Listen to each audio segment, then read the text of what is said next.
All right. Today's episode, I have Sofian Meguellati. He is the founder of DePitch Academy and a Solana enthusiast. I'm super excited to dive deep into all these topics with him today. Sofian, welcome to the show. Thank you, Lee. Super happy to be here. Thank you for having me. Yeah, man, we met at a networking event a few weeks ago, and you told me how much you loved listening to podcasts, and we're super excited about the fact that I actually had one, and I'm super excited to have you on, you know? Thank you. Yeah, it was a great icebreaker. I think I'm listening to 4 or 5 podcasts a day Oh, wow. while working, but also when I go to sleep. And yeah, you're like, oh man, I have a podcast. Check it out. And it's about technology, startup, product. So super good to talk today. Absolutely, man. And we definitely connected also about, your background in pitching and pitch coaching and, how you're helping founders doing that because I'm doing something similar and I want to dive into those topics as well in terms of, some of the things you're teaching them. But before we get into that, obviously you're here in Japan. How did you get here? So how did I get here? Um, So I'm a three-time entrepreneur, and for my second company, we grew it enough from France to open Asia office. So I moved to Singapore 8 years ago to develop this business.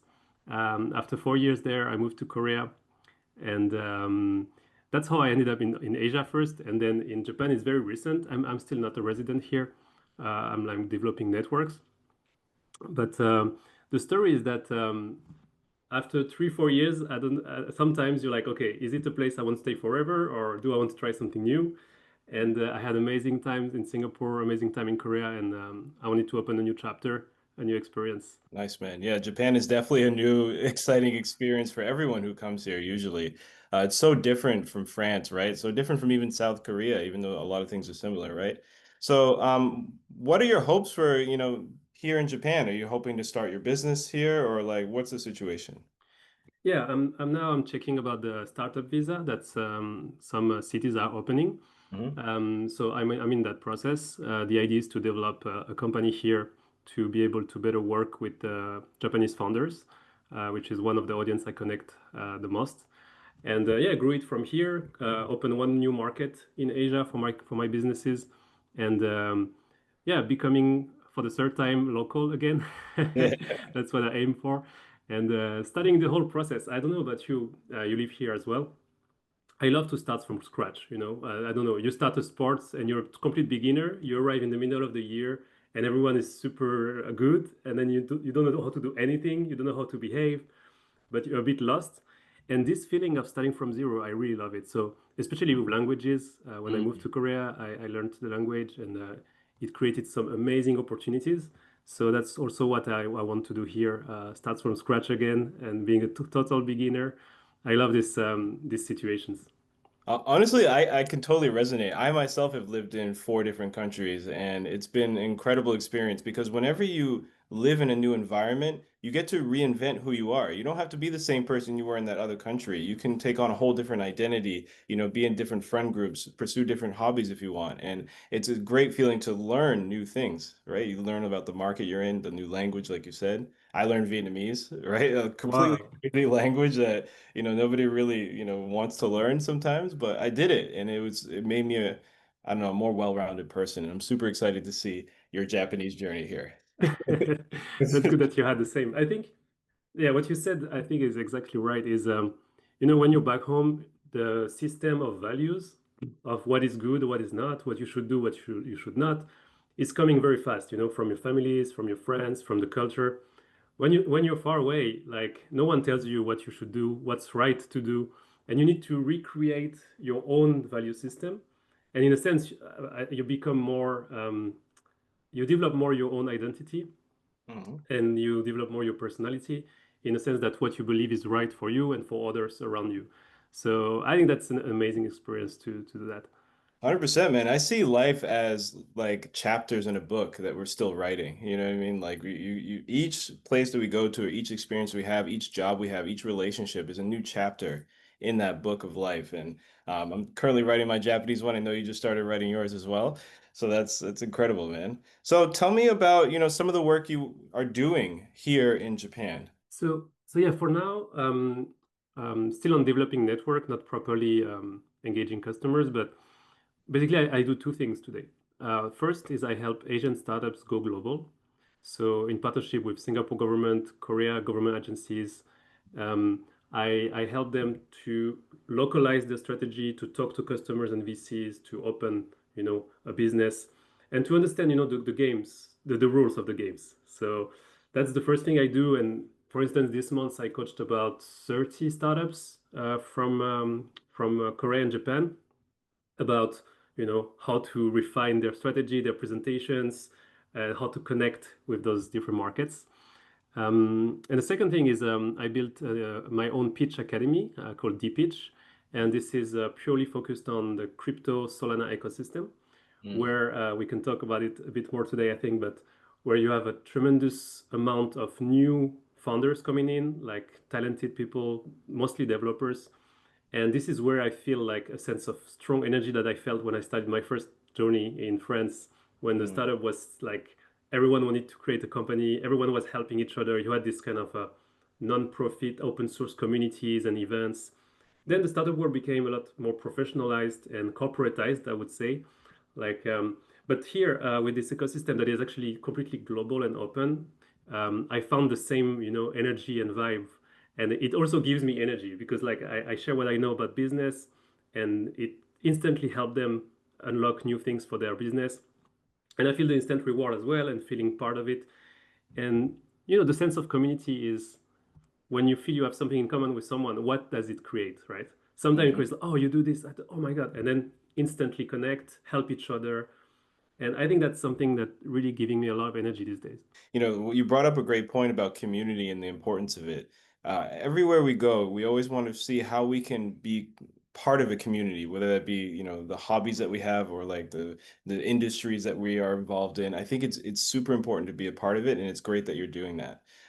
So in terms of the niche though, like Solana developers, right? You're helping them pitch better. I want to understand that. And yes, go into some of the tactics or problem areas that some of these founders are having that you help address. Let me share a bit more about Solana and maybe how I happen to be in this niche, very niche ecosystem for normal startup people. So yeah, so Solana is just like a blockchain. So as in one, they have a token that you can trade as some crypto, and it's also a technology that you can use to build apps. Can be a trading app, can be a game, can be a map, um, can be actually any sort of app that you would see in Web 2.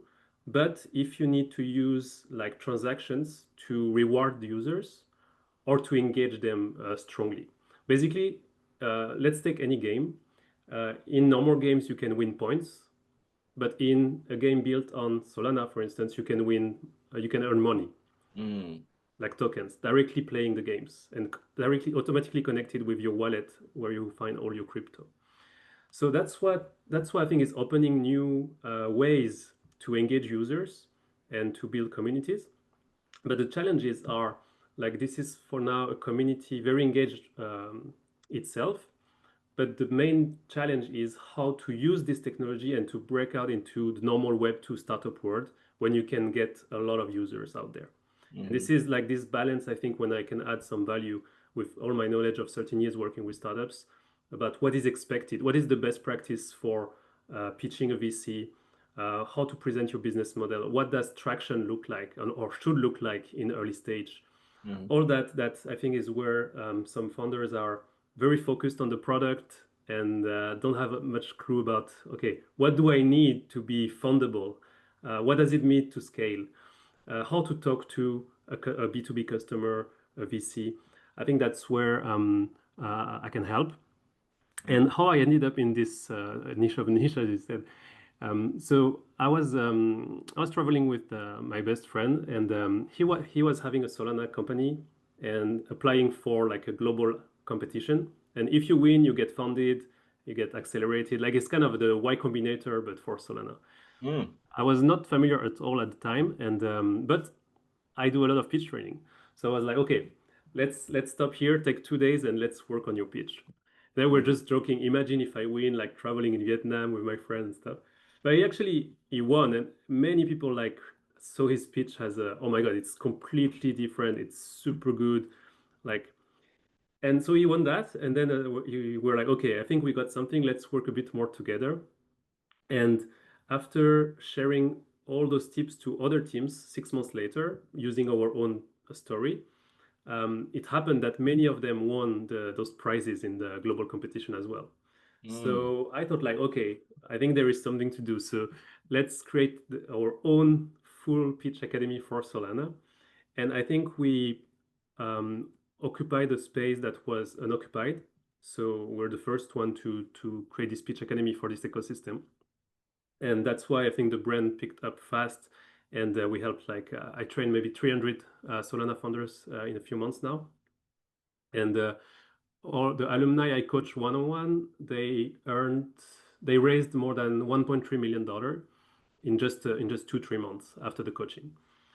Wow. So then I thought, okay, this is what we call market fit. Yeah. Let's go full on, and let's go all in, and that's what I'm doing now. Wow, really incredible stuff, man. I mean, that's clear validation. When you have that success story, it's like, okay, I wasn't really thinking about getting to this, but this validation and success is really pushing me towards this direction. And now you have a thriving company where you've helped other founders raise millions of dollars. That's incredible, man. So, what unique challenges are there in the crypto space or this Web3 space with, pitching and, approaching VCs and raising money in that sense? Mm. I think a big one is the image of crypto or the image of Solana. Like, if you go talk to traditional VCs, even if they have some Web3 startups in their portfolio, they would be a bit more cautious about checking like the reality of your traction. And also the way to raise money can be a bit different. You can still raise with equity like all startups do, but you can also raise by token. So basically you create your own token that people can get first and then they can buy. So basically it's like you go public from day one. So anyone can buy your company shares in a sense, Mhm, to mhm, make the analogy. And that's a completely other way to raise funds, not only with VCs, but like business angel. Also any user actually can own a part of your company through your token. And I think this is where like there is a kind of challenge is which direction should I take, especially if you decide to do token. It has been very common that the price is growing fast at first, but then drops dramatically. So, and people are getting a bit worried about this habit to happen again and again. So I think the trust, I would say, problem is the number one. And because of this, it's about proving traction, being clear about how you will raise funds, but also showing that you are doing something for more than just crypto. And if I take examples, you have companies on Solana doing like a map system that is rewarding users by helping building the map with tokens, with crypto money. You have same for connectivity and 5G networks. Like if you share a bit of your network, then you also get rewarded with tokens. mhm, So I think it's what we saw with Web 2 is like anyone can have a word and everyone can engage and create content. But in this Web 3 is more anyone can contribute and be rewarded for that contribution, instantly rewarded. mm, And with financial assets. And this is where I think the opportunity is huge, but the challenge is huge as well because not many people will use crypto wallet, for instance. And the barrier to enter this ecosystem is actually hard. I did it. I went through it myself the last year. It's about understanding so many new words, not only the technical words, but also how people speak, how they exchange on Twitter. And it mhm, takes time as any community, but some communities are super easy to access. Like you go playing football or soccer with your neighborhood on the Wednesday, then you're part of this soccer team for the Wednesday, whatever. It's easy. Some others require like more time to learn and get used to what people are talking about to feel comfortable and to try help. And I think that's also one of the limit you were asking to get anyone on board on those dApps that we call decentralized apps mhm. because it requires some knowledge about how to use crypto in the first place. With crypto especially, there's just so many scams out there, right? There's so many shady characters, right, that are out there and taking advantage of its, decentralized, the aspect of that. I remember, having to have like a site key, for example, or whatever like the special key is, like Yes, yes, 3 words. And if you lose that, you're done. You can't get it back. There's no yeah. way to recover it. So, I mean, people who are casual crypto users probably aren't meant for it. I think it's mainly for, at the moment, like people who are really into that industry. Hmm. I had a really bad experience with crypto. I got Tell me more. Tell me more. Yeah. I mean, I bought it. It was before COVID. There was a big bull run, right? There was a big bull thing. And then, like, during COVID, everyone just sold everything. And then I lost a ton. I didn't know anything about it. And for me, I stayed away from it after that because, you lose a bunch. It's like, oh, this stuff, nobody can use it anyways. Like, what's going on here? Like, this Mm, fake money that I just lost all this money of. I feel hesitation towards crypto. However, I do remember using it for example, like exchanging money, so sending money back home. yeah. Found that very useful. Like, no, there's no other way. Maybe Wise is the closest thing, but even then, there's fees and everything there that are more Mm. crazy expensive, right? This is super fast, super easy. It was immediately in my account, right? So I see it. That's one of the key assets. The key feature, I think, is sending money abroad Mhm. without any bank in between. Like especially what we call stable coin. It's a crypto token that will have the same value as the real money, like US dollar, and always keep this value. And yes, for instance, on Solana, the transaction fee is like super small and it's flat. And Mm. it's like, I think it's like 0.0025 or 0.00025 cents a transaction. Oh, wow. So yeah, you can send money easily. I think that's one of the best advantage for users. But if you still want to check how it works and don't want to directly own your own wallet, with the security concern you had, like I can lose my key and stuff, then at first you can use like an exchange. It's like a platform that you Mhm. can trade any crypto, and those are more regulated in general. So you need to key in like your KYC, like passport and stuff. And it's localized to your own country of residence regulations. So it's not having the asset of what crypto can have, like no one can know who has what and stuff. Right. So what you own is can be found if needed. But that's a good first way to see, how it evolves, like the price change, how you feel about trading. Personally, I'm not a huge trader. I just do a bit of that on this kind of exchanges. Mhm. But and also it can have like, oh my God, it's going so fast. So when to sell? It's growing so fast. Yep. So I think that's you really need to have fun with that. Otherwise, it's as everything. Some people assume that if they are better off like working hard on their startup, raising funds, it's the best use of their time than unfocusing 1 or 2 hours per day for trading. And Mhm. anyone can have different ways to approach like how they think their time should be used and their attention should be used for their own growth, right? Yep. Yeah. And you had said something earlier about, when they're raising money, instead of, giving equity, they can just create tokens or shares, right? And then they Yeah. can share that with the investor who joins the company. My thing is, another thing that I'm really worried about is the fact that, when I first did the whole crypto thing on Coinbase, there was only like, I think 65 coins available to trade. Now there Mhm. are hundreds, and everyone every day is making their own cryptocurrency because everyone wants to get rich quick. They just want, well, create a cryptocurrency, it goes viral, goes well, they sell, and then everyone's screwed, right? So, Yes, and I think that's what took me a bit of time to understand is what's behind a token or a meme coin, for mhm, instance. Is like first one of the most famous one on Solana is called Bonk, which has the face of like a dog, okay. and people are crazy about being part of this community, and because of that, and because also of how the system is organized, meaning that at some point they will burn some of the tokens, so more value is added for the holders, and stuff like that. Then the value is still growing and it's still great. So I think it took me really a lot of time, honestly, but how can you have a community behind an asset, right? And then Hmm. I understood how people were super proud to talk about this, like having the shirts and the events and stuff like that. So in a sense, all the codes of community are there. Like is your image, your the brand. Are you proud of it? If you meet someone has the same interest or brand, like what is the first talk? Is it easy to interact and stuff? So in the end, the successful ones have a strong community behind them. Mm. Make sure that nothing super bad happens.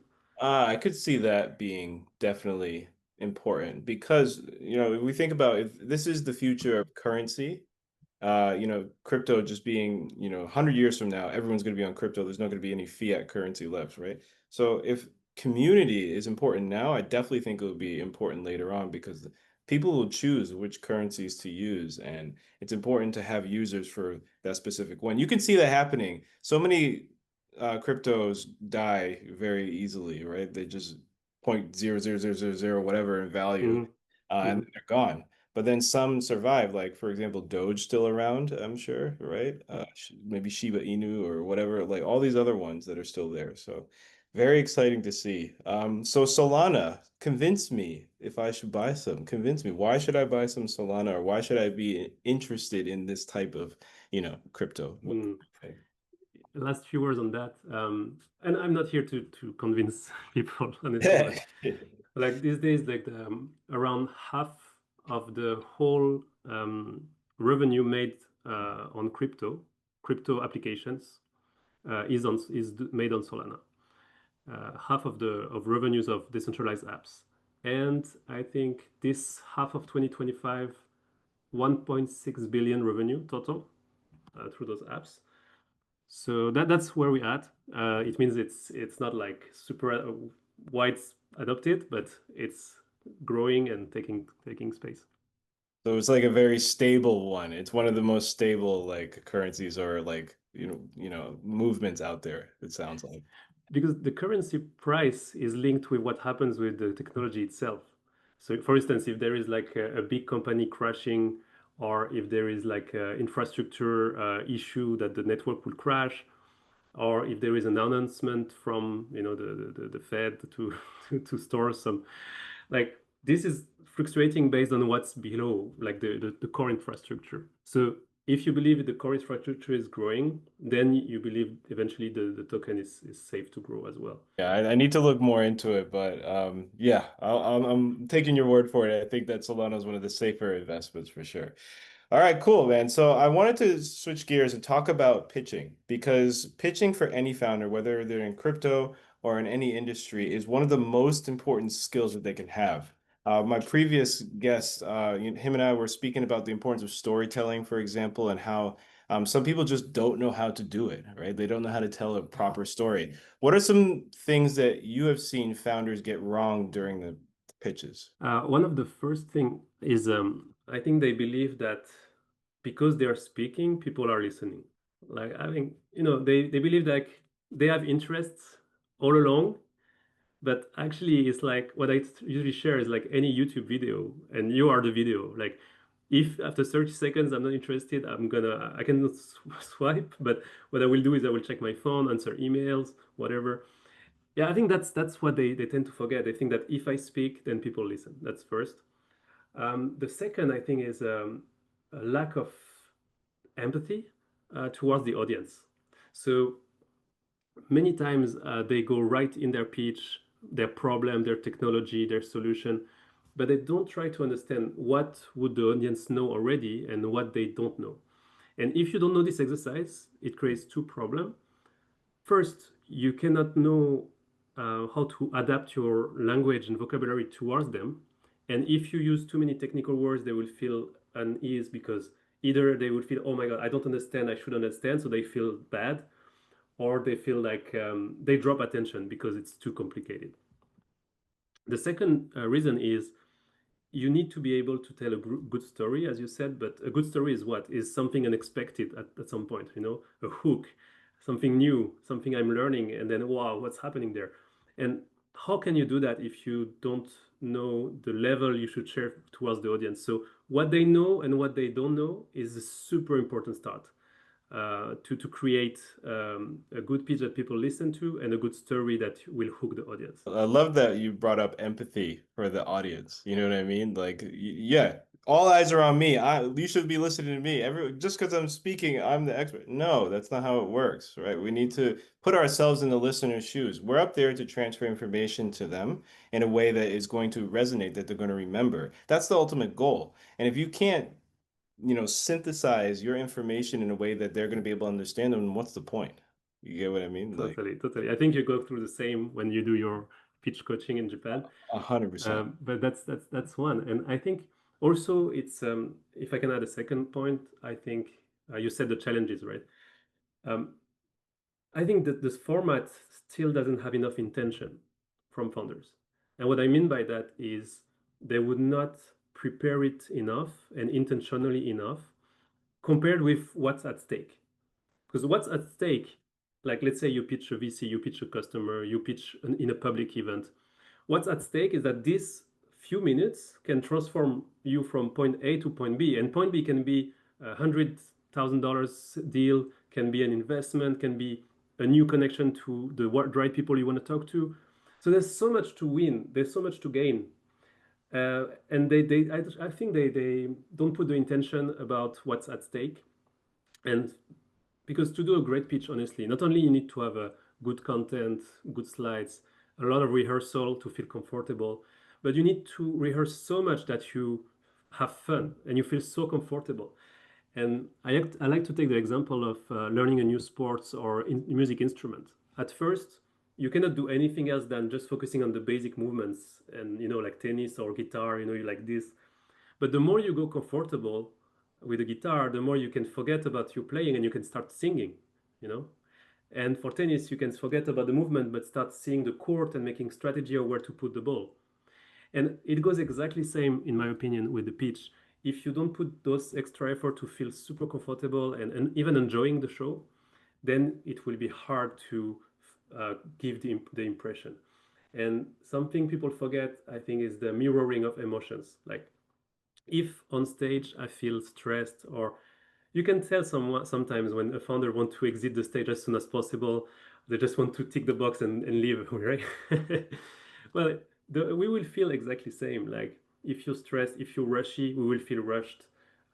If you're neutral, we will feel like bored, right? But if you know how to use, pose and smiles, and sometimes being more cold and dark when you talk about the problem, like you create a flow. And this is not natural, it's not magic, it's something you need to work on. Of course you need to use your own personality, like who you are, but at the same time it's a performance. It's not really you speaking, it's the public you.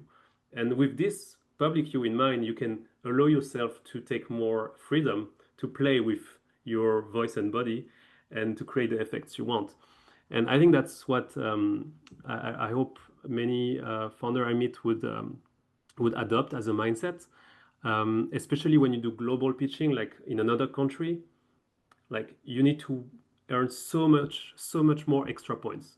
You start with a language barrier, lack of trust because you're not here.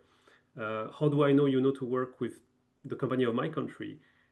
I mean, the barriers are so strong that you start minus 10 points. So if you don't over prepare to show that you have a local traction, local strategy, you have a really clear plan, meaning like, if you want to work with me, we do this 3 months ABC. At the end, we measure this. And if it's good, then we go to next step.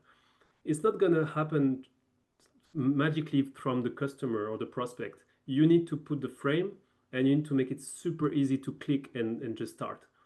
And yeah, I think that's where there is still a lot of work, but I have a lot of fun coaching on that every day.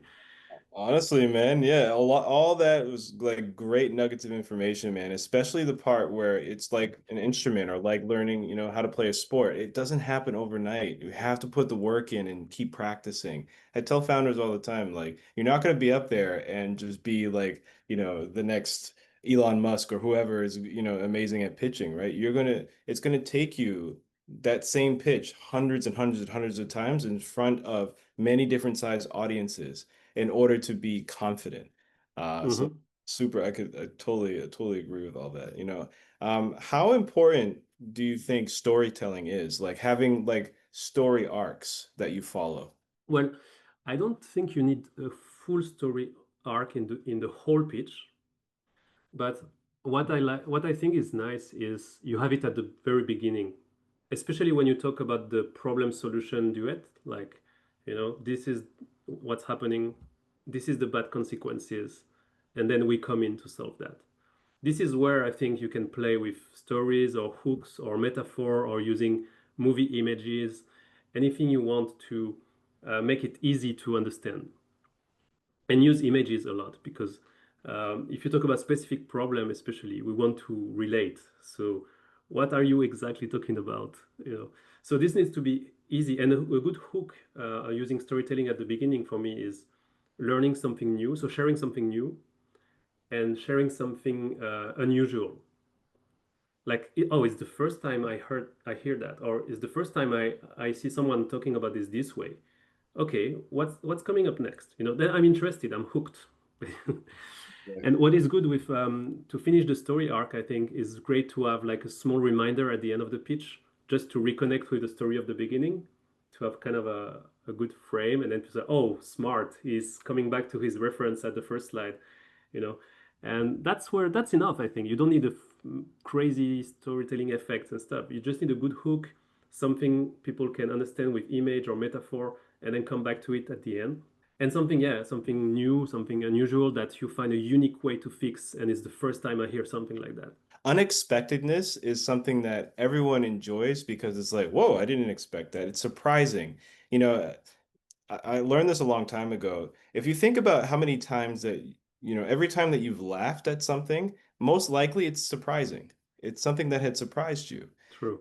Right? And what do people love? They love to laugh. They remember things that are funny. They remember things that are memorable, meaning that they have never heard of it before. So keeping that unexpectedness, I love to do it throughout my pitch, right? So it could be a crazy visual, could be a quote that they didn't expect, like a controversial point, or it could be even my tone of voice. If I go up with my tone of voice or down to my tone of voice. Like using that as a tool for unexpectedness as well is really powerful, I think, you know? Totally. But the voice part and the body language part, I think, is for advanced speed pitcher. Like when you start to feel comfortable, then what I shared earlier, then you have more space, mental space to play around with voice and body language effects, I think. Body language and tone of voice, they account for 93% of the total meaning of what you say. So it is definitely something that they should focus on at some point, right? When they get more confident with their pitch. Once they know their pitch, by heart, then they can, add those things in for more emphasis. What are some tips that you teach, the founders you work with about how to master their tone of voice or how to master their body language? When I do just one session, I rarely touch on that because like the core needs to be fixed first. Um, but when I have more time, especially sometimes I coach a speaker on stage, then I first they need to feel a good frame for themselves. So I explain to them this perimeter is your perimeter, invisible one that you can play around in. Then how to look at the audience without being distracted. So I usually say try to identify 3 points that you would sometime watch left, center, right, without watching people in the eyes because you don't want to be unfocused if someone is not interested or engaged. So just above the eyes. Like this is small techniques so that they get familiar with the stage. And once they feel more comfortable, they know basically how to do. They know how to hold the mic well, not to do something like that. Then, then only after then you can try to have some effects. So a good effect, I think the most important one. I'm curious to know yours actually. For me, is the pause. Like when you say something strong and important, just pause, and then you go to the next topic. So people have time to absorb the information. And being slow is extremely important at the beginning. Like I see some presentation, people rush into just 1 2 seconds on the first slide and rush into their pitch. But it's the first time I'm listening to you. I don't know your brand. I don't know your name. I need to feel welcome to your brand. I need to feel comfortable. And always remember the mirroring effect. If you are comfortable and taking your time, I will feel relaxed and open to listen to you. So I'm not really answering on the tone of voice. Maybe you have more advice on that than myself. I think it's simply that how you will act and how what your face will say will have a direct effect on the audience, and you should just be aware of that so that you can start intentionally use that skill. Yeah, you bring up a good point about obviously pace of speech and slowing down and stopping at key points. It is one of the most powerful things that you can do as a speaker in general. whether you're having a conversation with somebody or on stage pitching in a presentation. Who did it really well is Barack Obama. He is the Mm, best, like one of the best orators of all time. agreed. Totally. He knows how to make he just knows how to connect with people in a way that is just so down to earth, but then so powerful at the same time. But no, in terms of tone of voice, one of the things that people can do is show their passion through their tone of voice. Mm, You're a startup founder who's passionate about solving a problem. If I don't hear that from you, then why would I want to invest in you? You get what I mean? So I need to be able to, while I'm listening to your story, feel that you care about the problem you're solving. And one of the ways you can do that is vary your tone of voice. So going up and going down, so that the audience stays engaged. It's mostly for engagement. It's mostly to show excitement. It's for clarity as well. mm, When you're asking rhetorical questions, sometimes you can go with an uptone to signal that, right? You can show confidence by using falling intonations in the right places. And that goes really well with a pause or a slow down speech, right? mm. And that's extremely relevant when we talk about the founder market fit. Like many times people want to understand, okay, why are you building this company? Especially in the early stage, like pre-seed VCs would know that the idea, the solution can pivot and stuff. So like, okay, why you? Why should I trust you? So what's your past? What's showing me? What can you show me from your past that you will deliver on this one? And why only you and only your team can deliver this solution? Especially the team slide that I think is a very tricky one because it's very hard to stand out. Every team, every deck has a team slide. So you say, okay, this guy's in charge of marketing, this guy's in charge of the CTO, this guy is blah blah. Well, you're losing points here. So what instead of that, what can you tell me from your past or the past of your co-founders that only you can make, and that's super relevant to show that you will deliver fast? And I think that's how to approach this founder market um, fit and the team slide. And it connects very well to what you just shared about the tone of voice to Mm-hmm. show your passion. 100%, man. Remember that every single decision that's made after a pitch is usually an emotional one. We are emotional creatures, and like investors are humans as well. So depending on how you make them feel is going to influence, even slightly, how they're going to decide whether to invest in you or not. So if you can use your voice as a little superpower to help propel or push them in that right direction, it's Mm, all the more powerful. The most charismatic speakers in the world are usually the ones that get all the funding and get all the investment. You can have the best idea in the world, right? You can have the best team, the best idea, best everything. But if the CEO or the person who's pitching doesn't know how to show that passion and show their interest in the topic that they're solving, sometimes they don't get the investment, you know? that's right. I think the good strategy is to approach the pitch as a teaser. Like I know it's very tempted to. I mean, many are tempted to share a lot of things because there are so many assets they build that they want to make space for all of them. And but instead is especially about the pitcher or the founder. First, people need to want to meet you again. I want to spend more time with you because you were inspiring, because you were special, and they would love to see you again. And they also would love to see you again because they have questions because you didn't share all. And so when you meet someone for the first time, it's like, oh, what are you doing? If you start to share 15 minutes about your whole life is not going to work. You need to have 30 seconds, ask another question, 30 seconds, and then build from there, right? So it's the same for pitching. And yeah, using a pitch as a teaser that will attract people to you and want to talk to you again, I think that's the mindset you need to adapt. You bring up a great point about, being a little teaser, right? Because actually, depending on who you're pitching and what the situation is, the pitch actually sometimes isn't even the most important thing. You know what the most important thing is? The Q&A. How do you answer the investor questions? How do you, back up what you just pitched? How do you explain some of the concepts that were teased in that pitch? The whole pitch is to gain the interest, to gain, momentum into the Q&A where you have to talk about the numbers. And if you don't know about the numbers confidently during that time, you're in a you're in trouble. You know what I mean? So I think that you're right. Like teasing, during the pitch is going to gain interest, and more people will want to invest in you that way. Hmm.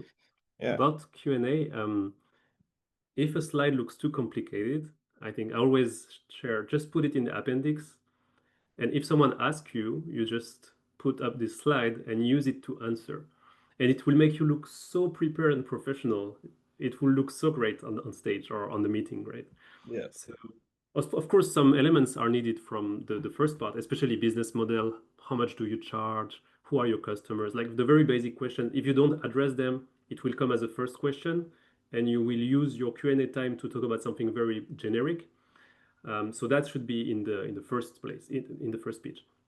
But Q&A is amazing. You can add some more financial projections, some customer use case about, how do you start the project and the situation A, situation B, like what did you bring as a value and KPIs? Many things you can have in Q&A, and also there is many ways to answer them well. Like for instance, the number one sentence I hear in Q&As from pitchers is, "Oh, as I shared before." And this is like, I know why. I know why. Because they feel like attacked. Oh my God, they didn't understand, but I said it, so they should know. So I think it's natural defense, and I'm not blaming anyone, obviously, here. But the effect is disastrous. Like it will show the audience, the person asking that they didn't pay attention, or they should have known that, or it will create a bad feeling. And that's the number one, I think, things to avoid is to say, as I shared before, which is, I think, I hear it like in half of the Q&A I attend, and I attend a lot. That's what comes up, and that's what you should avoid. I absolutely hate that in conversations as well. Like Mm, when you're like, having a conversation, so as I said before, or like you said, it makes you feel like you're not listening, even though you're just seeking clarification, most of the time. Uh, it's really unfortunate that people use they go to that as like their defense mechanism, or maybe to look smart, or like they already said this, or they're just saying it again, and you're wasting their time by asking this question. Like, no, come on now. You're looking for money from these people to invest in your startup, right? Like, I would answer their questions over and over and over again if I have to. But yeah, man, that's even you saying that, I'm like, oh yeah, I've heard so many people do that before. It's do you incredible. have any no-go, like things to take out your list 100%, like what not to do? Oh yeah, absolutely, man. Some of the people that I've seen, especially here in Japan, they love reading from their slides. They love doing it. They use their slide as a crutch and not as a tool. Especially here in Japan, right? They include so much text on there, and then they end up reading from there and not making eye contact to the audience. Mm-mm-mm. I've seen people also reading like this from a piece of paper, the stuff that's exactly on the slides. Like you have to use your slides as a tool. So what I recommend is making associations with images, right? So your imagery not only will supplement what you say to the audience, but also the audience understands and can make a connection better so they understand more. Mm-mm. That's the one thing where it's like I see over and over and over again, so much text on slides. I'm like, guys, That's true. That's true. I have the same feedback with Korea. Usually, Korean founders I coach. I think like founders should know like when I read your slide, I stop listening to you, and I lose the connection. And from then, it's impossible to take it back. Almost impossible to reconnect someone to you in just a few minutes. hmm So that's really disastrous. And the second one is I think still coming back to empathy, like some people are visual learners, so I'm one of them. So if I don't see something written, I will not memorize it. Like I know that when I learn languages and stuff. hmm So of course it's good to have like the few key points of what you say on the slide. But if I start reading and try to understand what's in this slide, then the picture loses already. Yeah. hmm And some people are just, they can memorize with just hearing, which is good. And you could even pitch them without slides; they will remember you. But I think you should always address all kind of audiences. I think that is super important, especially when you want them to remember what you're saying and actually take action, right? And like a good call to action is definitely something that I don't see a lot of people do. Sometimes you're in a pitch competition and then they just say, this is the team and that's it. Like, what are you looking for? Are you looking for money for your, like for your startup? Are you looking for talent? Like you need introductions? Include that call to action because it helps the listeners get involved. Mm. You might be in a pitch competition and you're looking for investment. Maybe the investors, for example, are not interested, but somebody in the audience knows somebody who would be interested or can make an introduction for you. Or that might be an investor in the audience, an angel investor. You never know. Totally, totally. I think when I coach, I see maybe 60% of pitches without call to action, which is like it's an easy fix in the end because like oh you need that, but and especially in events, I think you need to help always help the audience. So if what you want is them to scan a QR code to check the video demo video of your project, perfect. If you want to collect the email for a meeting, yes. If you're going to be at this booth of the exhibition at from 5 to 7 and welcoming investors, then say it, and meet me there this moment. So there is something I can easily follow if I want more. Yeah, yeah. That's an easy fix, but that's a fix that many tech Oh need. my gosh, it's incredible that the amount of things that people just don't do or don't know, and that's why we are, we have jobs still, right? To help people do this type stuff because it is a great skill. Pitching in general leads to better communication outside of, pitching, right? It's and at the end of the day, kind of like storytelling and sales all mixed together, I think, kind of like you're selling an idea by telling a great story, being persuasive, and Mm. yeah, I think it's a very good skill to have. And So always, and also, it's not only the deck pitch. You need to work on the mini pitch for events. Like, what is the 10 seconds thing you say first, or, you know? And there is a one book I really loved called How to Talk to Absolutely Anyone by Mark Rhodes.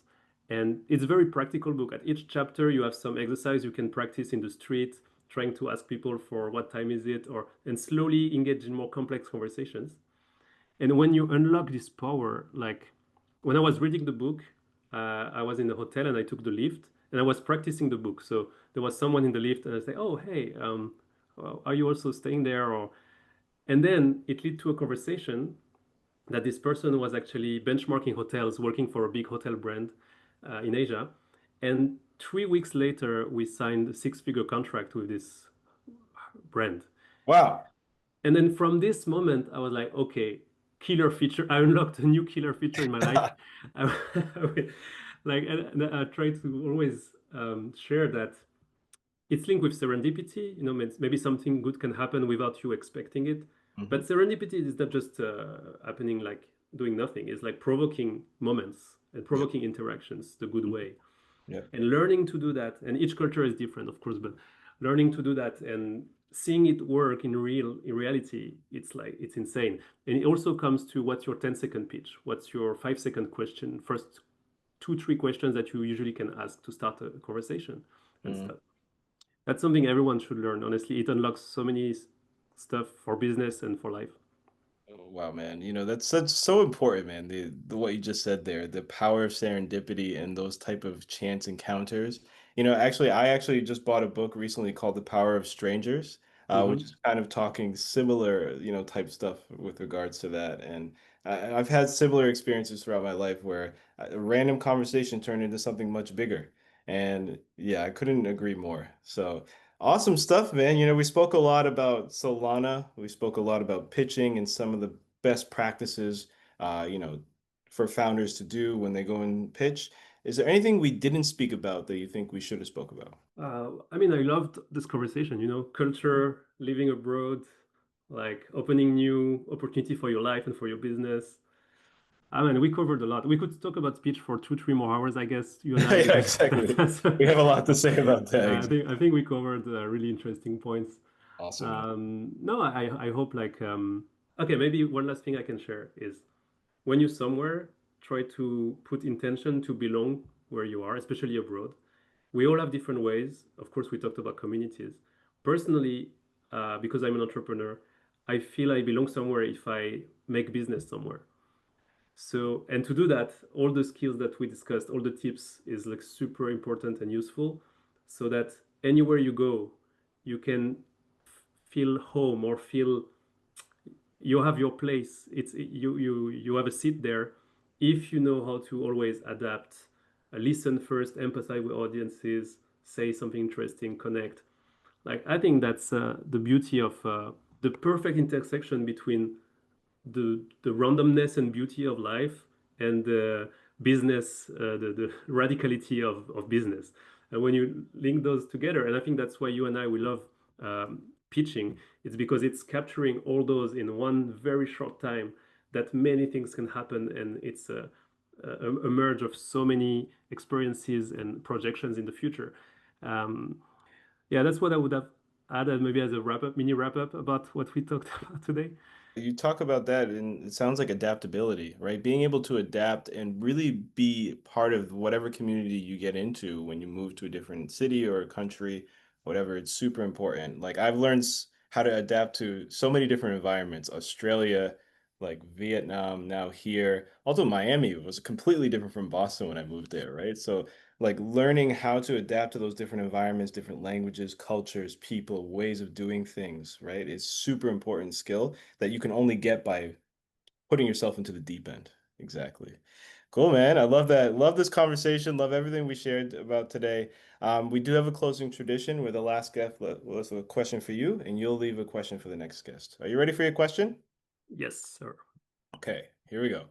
How is your current journey, whether it be entrepreneurship, corporate life, or something else, helping your self-awareness and making you a better version of yourself each day? So my current journey is entrepreneurship. Actually, I've never I've never been employee, so that's the only kind of career path I know. How is it helping myself to develop, right? To Yeah, to develop and yeah, become a better version of yourself each day. better version. Yeah, I think it's really embedded in my personality. I think I found the fit between like the rebel person I was when I was young and what I can bring to the world and merging those into business value so that I can develop businesses. So I, you know, in a sense, business is very brutal. Like you always need to create something new. You always need to try it out. And aligning interests on a deal is also very hard. Um, so if you're not becoming a better version of yourself, the business will tell you very fast. Yeah. So the learning curve is super strong, especially if you know how to integrate those moments and like, okay, what went wrong? What could I improve?